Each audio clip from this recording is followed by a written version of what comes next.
Maniac's back with part 2 of how to upgrade the hard drive on a PlayStation 4 Pro. For this particular part, we are going to need a 2 terabyte or larger SATA 2.5 inch hard drive, a Phillips head screwdriver, and obviously your PlayStation 4 Pro. For the purposes of this demonstration, we've turned it upside down. You're going to want to turn it upside down because that makes it possible to actually work with this. You're also going to need to use your own hands and a little bit of elbow grease. Trust me. Okay, we've got the PlayStation here. We have it on a soft surface right now. It's unplugged, it's shut off, and it's upside down. Sony says turn the PlayStation 4 upside down if you want to service the hard drive. Now, what we need to get is basically right here. This is where the hard drive is. This is where the hard drive bay is. But we have to remove this little piece of plastic here. And kind of like that slide top on the top of the unit of the original model PlayStation 4s, this thing has to be pulled off in a very specific way. Basically, you got to get your finger here and just kind of pull from the right out. All right, well, I had to take a knife basically in order to get this off, but I didn't damage it because I put something not so... I put something soft around it, but basically, yeah, you have to brute force this thing off. I had the exact same problem when I was upgrading my original PlayStation. Seriously, Sony, why do you do this? Why do you make these plastic covers so freaking hard to pull off? If you're going to put them here, make it easy for them to freaking remove. Alright, that's that. Alright, so as you can see here, right around here, this is basically what we're going to be aiming for. This is the PlayStation screw. We're going to get our screwdriver here, and we're going to remove this screw, and that should allow us to get the bay out.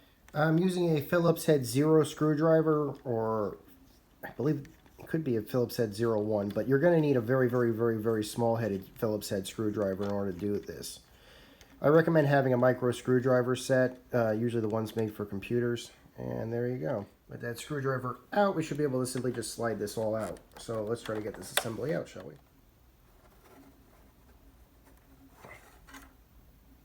Okay, a couple of things you got to notice right here. The circuit pattern for this board is on the bottom, which means that this is the top of the drive. That's the back of the drive, and that's how it's oriented. You can see that the front of the drive would be located here, the back here, the top would be facing here, and this is the underbelly. So as you can see here, unlike the PlayStation 4, at least the stock model PlayStation 4, the bay is upside down. Once you've unscrewed all 4 of those screws that are holding the hard drive bay in place with the hard drive, then you can simply just remove the hard drive. I'll just put that to the side right now. Keep your screws segregated from the screw that was holding the bay in place, because you don't want to mix those up. Once you have the new drive oriented the exact same way that the old drive was oriented, upside down in the bay with the top side facing up, the circuit path up, down, and the tab section facing on the open side. Make sure to screw in all 4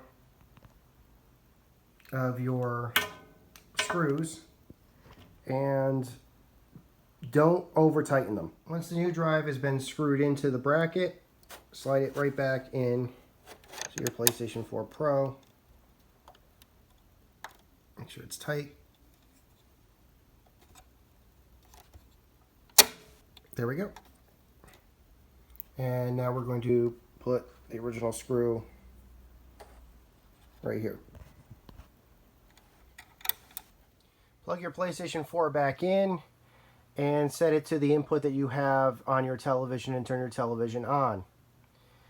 You're going to need to have the front panels open because we're going to need to have the controller connected via cable, and we're going to need the traveler that we made earlier with the firmware on it. We're going to need to plug this in. Okay, we started up the PlayStation 4 and we have the power cable for the controller plugged in. We are now getting an error message saying can't start. Please connect the DualShock by hitting the USB cable and press the PlayStation button. Well, it is connected, so we're just going to do that right now. We're going to hit the PlayStation button. And here we go.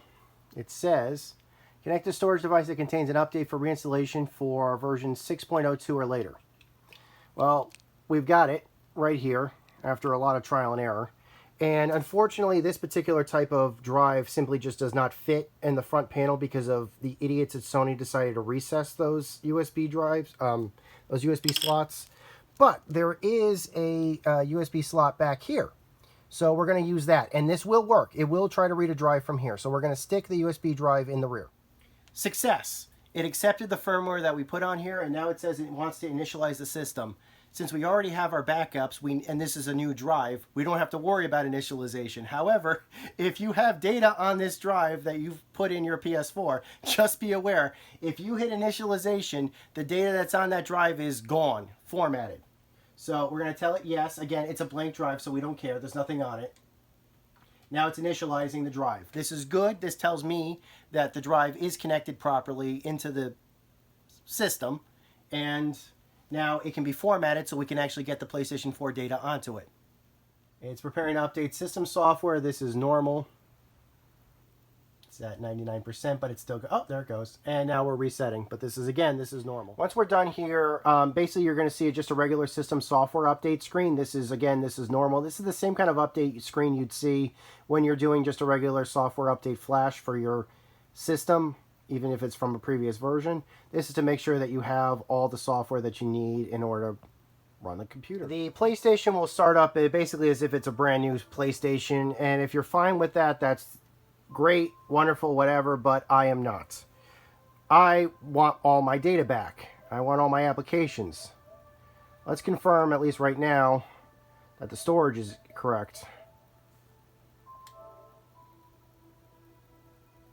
1.77 terabytes. Previously it was 860 gigabytes of system storage. So this is correct. All right. We've got our backup drive right here. Let's plug it in.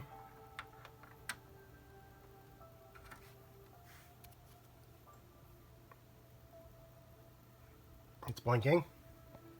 That's good.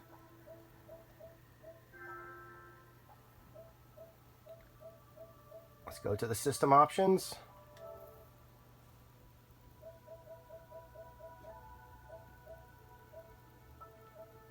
And of course I skipped it again. Backup and restore. Restore. Restore that. Good.